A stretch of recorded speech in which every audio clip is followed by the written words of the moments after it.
یہ پروگرام ہوتے رہے. تو بہرحال میرے ایک استاد ہیں، میں نے ان سے رابطہ کیا اور دعا کی درخواست کی کہ ایک نئی جگہ پہ درس قرآن کے سلسلے میں پروگرام شروع کرنے جا رہے ہیں. تو انہوں نے مجھے کہا کہ سیدنا صدیق اکبر رضی اللہ تعالی عنہ کی چونکہ وفات کے ایام ہیں، 22 جمادی الثانی کو سیدنا صدیق اکبر اس دنیا سے پردہ فرما گئے. اسی مناسبت سے آج کے اس نشست میں مختصراً کچھ باتیں عرض کر دو. پھر یہ سلسلہ اگر آگے چلتا ہے تو انشاءاللہ وہ ایک ترتیب سے درس قرآن کے سورۃ الفاتحہ سے شروع کر کے انشاءاللہ وہ ترتیب زندگی رہی تو چلتی رہے گی جب تک یہ سلسلہ چلتا رہے گا. آج 23 جمادی الثانی ہے.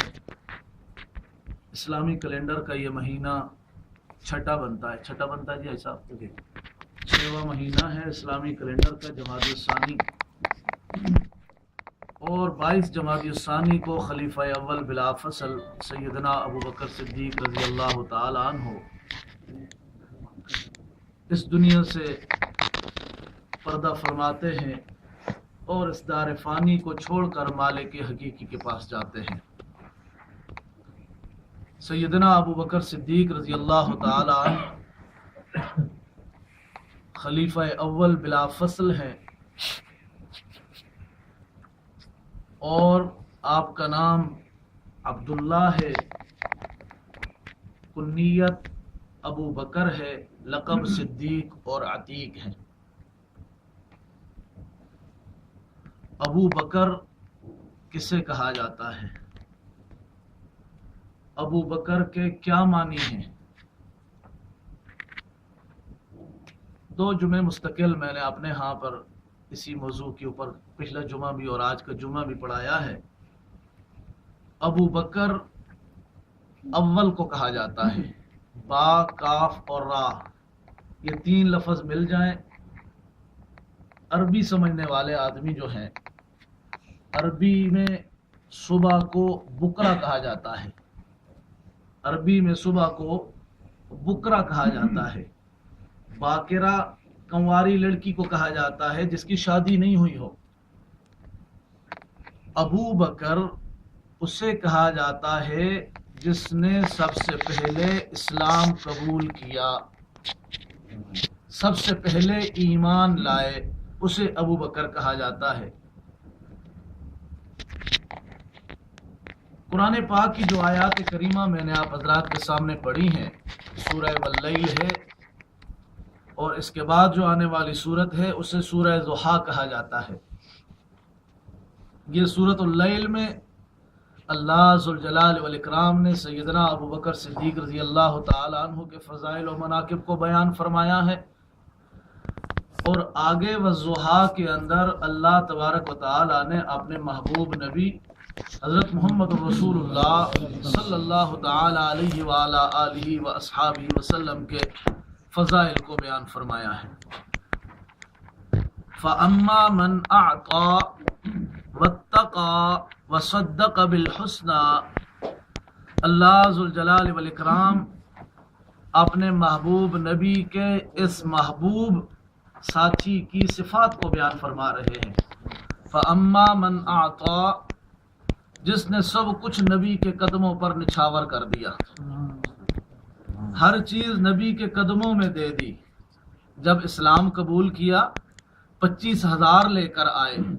جب میرے نبی نے ہجرت فرمائی ابو بکر بھی ساتھ ہیں، 5,000 لے کر آئے، پیچھے سارے خاندان والوں کو خدمت پر لگا دیا. فَأَمَّا مَنْ أَعْطَى، جس نے سب کچھ نبی کے قدموں پر نچھاور کر دیا. وَاتَّقَى، جو سب سے زیادہ متقی ہے. وَصَدَّقَ بِالْحُسْنَى، اور سب سے زیادہ تصدیق کرنے والا ہے، سب سے زیادہ سچا ہے. جس بندے کے اندر یہ صفات ہیں، قرآن کہتا ہے فَسَنُيَسِّرُهُ لِلْيُسْرَى، ہم نے اس کے لیے جنت کا راستہ آسان کر دیا ہے. اس کے لیے جنت کا راستہ آسان ہو گیا ہے. تو یہ ابو بکر صدیق کے فضائل ہیں. پھر اسی صورت کی جو آخری آیات کریمہ ہیں، وَسَيُجَنَّبُهَا الْأَتْقَى الَّذِي يُؤْتِي مَالَهُ يَتَزَكَّى وَمَا لِأَحَدٍ عِندَهُ مِن نِّعْمَةٍ تُجْزَى इल्ला इब्तिगा वजहि रब्बिहिल आला वलसौफ यरदा। ये आयात करीमा भी अबू बकर की शान में नाजिल हुई। जब अबू बकर ने अल्लाह के रास्ते में इतना माल खर्च किया, पहली आयत में है फअम्मा मन आता, सबसे ज्यादा खर्च करने वाला। और यहाँ पर जब खर्च किया, कुछ गुलामों को आज़ाद किया, बिलाल हो गए, दूसरे गुलाम हो गए, पैसे अपनी जेब से दिए और उनको आज़ाद किया। तो बाप ने गुस्सा किया, अबू बकर, अब्दुल्ला, ये तूने पैसे अपनी बराबरी वाले के ऊपर खर्च करता। ये आजकल हमारा भी दस्तूर है, हम अपने बराबरी वाले के ऊपर पैसे खर्च करते हैं। गरीब को हम में से कोई नहीं पूछता, बहुत कम ऐसे लोग हैं जो गुरबा और मसाकीन के ऊपर खर्च करते हैं। बराबरी वाले देखते हैं, साहब ये हमारे, आज हमने इनके ऊपर 1000 खर्च किया, कल ये हमारे ऊपर 2000 खर्च करेंगे। बराबरी वालों के ऊपर हम खर्च करते हैं, गुरबा और मसाकीन का बड़ी माजरत के साथ बहुत कम ख्याल रखते हैं हम। हालांकि कुरान पाक के अंदर हमें मसाकीन के ऊपर खर्च करने का कहा गया, गुरबा के ख्याल रखने का कहा गया। बहरहाल बाप ने गुस्सा किया कि अबू बकर, ये अपनी बराबरी वालों के ऊपर खर्च करता, तुम्हें कोई फायदा होता? ये मिस्कीन लोग, ये गरीब लोग, इनके ऊपर खर्च किए हैं, ये कल तुम्हारे किस काम आएंगे? बाप ने गुस्सा किया। परेशानी के आलम में अभी अल्लाह के नबी के दरबार में आते हैं, हुजूर सल्लल्लाहु अलैहि वसल्लम के दरबार में पहुंचते हैं। अल्लाह ने कुरान नाजिल फरमा दिया, वसयुजन्नबुहल अतका, सबसे ज्यादा मुत्तकी इंसान, अल्लज़ी युती मालहु यतज़क्का, जिसने सिर्फ मेरी रजा के लिए खर्च किया है। और फिर जो आखिरी आयत है, वला सौफ यरदा, इसलिए खर्च किया है कि अल्लाह मुझसे राजी हो जाए। तो ग्रामी कदर सामीन, अबू बकर सिद्दीक रजी अल्लाह तआला अन्हु, ये अल्लाह के नबी के पहले खलीफा हैं और जिनके बारे में किताबों के अंदर मिलता है अभी माँ के पेट में है। और अम्मा कहती हैं कि मैं बुत के सामने झुकने के लिए जब कहीं जाती, सजदा करने के लिए जाती, तो बिल्कुल सजदा नहीं कर सकती थी। यूं महसूस होता कि बच्चे ने टांगें फैला दी हैं। जब तक ये मेरे पेट में रहे, किसी बुत के आगे मैं सजदा नहीं कर सकी। जब पैदाइश हुई तो आवाज आई कि ओ अल्लाह की बंदी, तुझे मुबारक हो, ये बच्चा जो है इसका लक़ब सिद्दीक होगा, अतीक होगा और ये जहन्नम की आग से आज़ाद होगा। अबू बकर सिद्दीक रजी अल्लाह तआला अन्हु अपने बचपन का वाक़या सुनाते हैं कि एक सफ़र पर यमन जाना हुआ और यमन में पहुंचकर पता चला कि वहां पर एक कोई अल्लाह वाले हैं, बुजुर्ग हैं, शेख अजद यमनी उनका नाम है। किसी ने बताया यहाँ पर बुजुर्ग हैं, तो उनके पास तशरीफ ले गए दुआ की दरखास्त के लिए। दुआ की दरखास्त के लिए अल्लाह वालों के पास जाना, बुजुर्गान दीन के पास जाना, औलिया अल्लाह के पास जाना, कोई मना नहीं करता, जाना चाहिए। अल्लाह वालों के साथ ताल्लुक बनाओ, अल्लाह वालों के पास जाया करो, ईमान ताज़ा होता है। और अल्लाह वाला वही होता है जिसे देखकर अल्लाह याद आ जाए। अल्लाह वाला उसी को कहा जाता है ना भाई, जिसे देखो तो खुदा याद आ जाए, अल्लाह याद आ जाए। अल्लाह वाला वही होता है जिसे देखकर शैतान याद आ जाए, वो अल्लाह वाला नहीं होता। अल्लाह वाला वही होता है जिसे देखकर अल्लाह याद आए। कहते हैं वो शेख के पास तशरीफ ले गए दुआ की गर्ज से। वो बूढ़ा और ज़हीफ और बिल्कुल नहीफ और कमज़ोर हो चुका था और उसके ये जो जगह है, ये जो गोश्त है आंखों के ऊपर, ये बिल्कुल चेहरे के ऊपर पड़ा हुआ था। जाकर सलाम किया।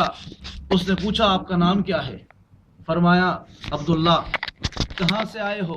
मक्का से आया हूँ। बाप का नाम क्या है? अबू कहाफा उस्मान इब्न आमिर।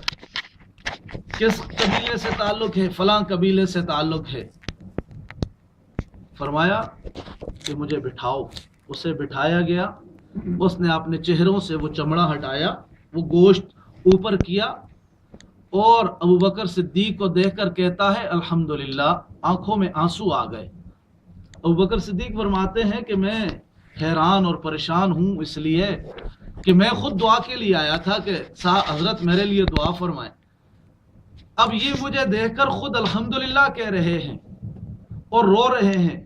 वजह पूछी रोने की, अल्हम्दुलिल्लाह कहने की वजह पूछी, क्या बात है हजरत, मैं तो खुद दुआ के लिए हाजिर हुआ था।